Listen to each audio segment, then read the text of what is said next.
ከናንተ ውስጥ አንድ ጓደኛችሁ ወላጅ እናትን አጣሎ ፎቶዋን መቅደድ አይደለም፣ ማጨማደድ አይደለም፣ ስም አጠራሯን ዝቅ አድርጎ ቢጠራ የሚታገስ ማን ነው? እሱ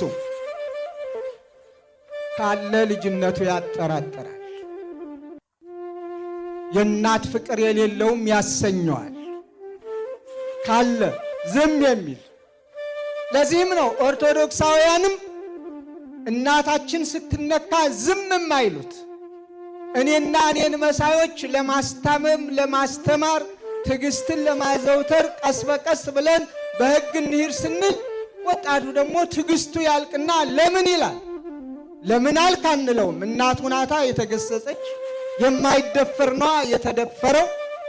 ሃይማኖት ሰዎች ለሃይማኖት መሪዎች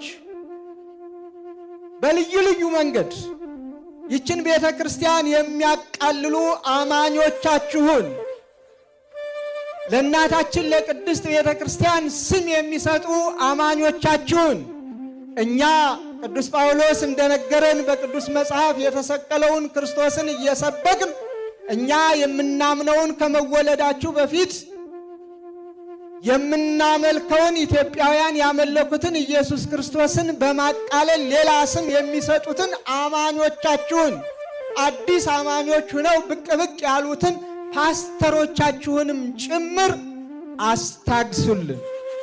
በቃ በሉልን፣ በቃ በሉልን። በጋራ አገር በጋራ እንኑር። በጋራ አገር በጋራ በሰላም እንኑር። ለሀገር እድገት እንጣር፣ ለሀገር ሰላም እንሩጥ። ስንት የምንሰራው ሥራ መች ጠፋና? በግጭት ላይ ግጭት እንፈጥራለን። በጦርነት ላይ ጦርነት ማወጅስ ተገቢ ነው? ስንት የምንሰራው ሥራ የሃይማኖት ሰዎች መች የምንሰራውን ሰራንና የስንት ንጹሐን ደም እየፈሰሰ ነው?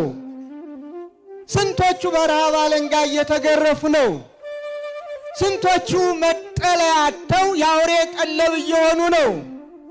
ወላጆች እንዴት ነው እያለቀሱ ያሉት? ስንቶቹ በሰላም ከቤት ወጥተው ከቤት መግባት ተስኗቸው ወደ ጥንት ተመልሰን ሰው ክቡር ሲሆን ክቡርነቱ ተቃሎ በገንዘብ የሚሸጥበት የሚለውጥበት ይህን ገንዘብ ካላመጣ አንለቀውም የሚባልበት የሞት ፍርድ የሚፈረድበት ዘመን ላይ ደርሰን ስንት ክርስቲያኖች እግዚአብሔርን በማምለካቸው የተሰቀለውን ክርስቶስን በመስበካቸው በዋሉበት